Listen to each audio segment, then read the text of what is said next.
দেখুন, প্রথমেই বলি 150 কোটি ভারতবাসীর মধ্যে দেশরত্ন সম্মান পাওয়ার জন্য সিলেকশন হওয়াটা সত্যি সত্যিই ভাগ্যের ব্যাপার বলে আমি মনে করি। আমি যদিও এর আগে রাজ্য স্তর থেকে শুরু করে ন্যাশনাল এবং আন্তর্জাতিক ক্ষেত্রে বহু সম্মান আমাকে দেশ বিদেশ থেকে দেওয়া হয়েছে, কিন্তু দেশরত্ন, ভারতবর্ষ একটা বৃহৎ দেশ, পৃথিবীর মধ্যে একটা নাম করা দেশ হচ্ছে ভারতবর্ষ।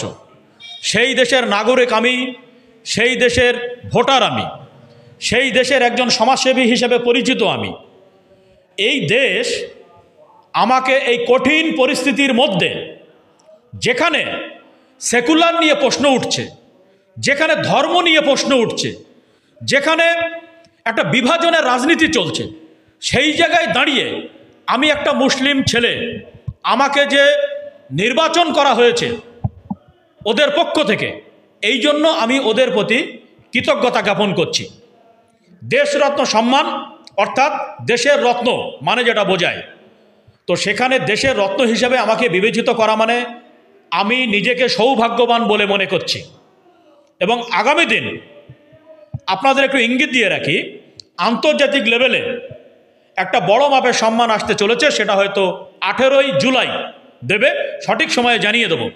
তবে দেশরত্ন সম্মান পাওয়ার পরে সত্যি সত্যিই আমার খুবই ভালো লাগছে, কারণ আমি সমাজের জন্য এতদিন ধরে যে কাজগুলো আমি করেছি, পরিবেশের জন্য যে কাজ করেছি, শিক্ষার জন্য যে কাজ করেছি, স্বাস্থ্যের জন্য যে কাজ করেছি, অসহায় মানুষের জন্য যে কাজ করেছি, নারীদের নিয়ে যে কাজ করেছি, অর্থাৎ বাল্যবিবাহ রোধ করার জন্য যে কাজ করেছি, এবং যে সমস্ত নারীদেরকে বর্ডার পার করে বিভিন্ন জায়গায় পাঠানো হয় এবং অপকর্মের সাথে জড়িত করা হয়, তাদের নিয়ে আমার সংস্থা M&B সেবা ফাউন্ডেশন যে কাজ করেছে, তার নির্দিষ্ট গোয়েন্দা দপ্তর আছে, সেখান থেকে গোয়েন্দাগিরি করে তার উপর IB রিপোর্ট নেওয়ার পরে এইগুলো সিদ্ধান্ত নেওয়া হয়।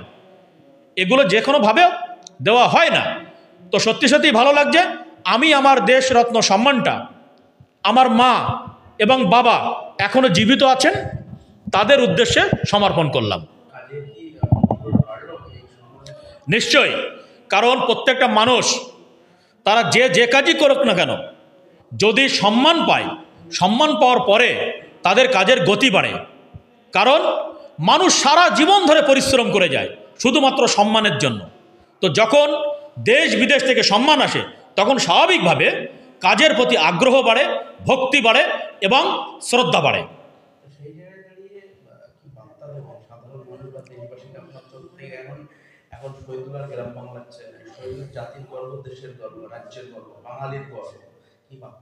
দেখুন, মানুষের কাছে একটাই বার্তা দেব, যে কঠিন পরিস্থিতিতে যে সমস্ত মানুষগুলো মানুষের মধ্যে বিভাজন তৈরি করছে, মানুষের মধ্যে সাম্প্রদায়িকতার বীজ বপন করে দিচ্ছে, তাদের কথা না শুনে আপনারা একটাই কথা মনে করুন, যে আমরা ভারতবাসী, আমরা ভারতীয় সন্তান, আমরা ভারতের নাগরিক, আমরা ভারতের ভোটার।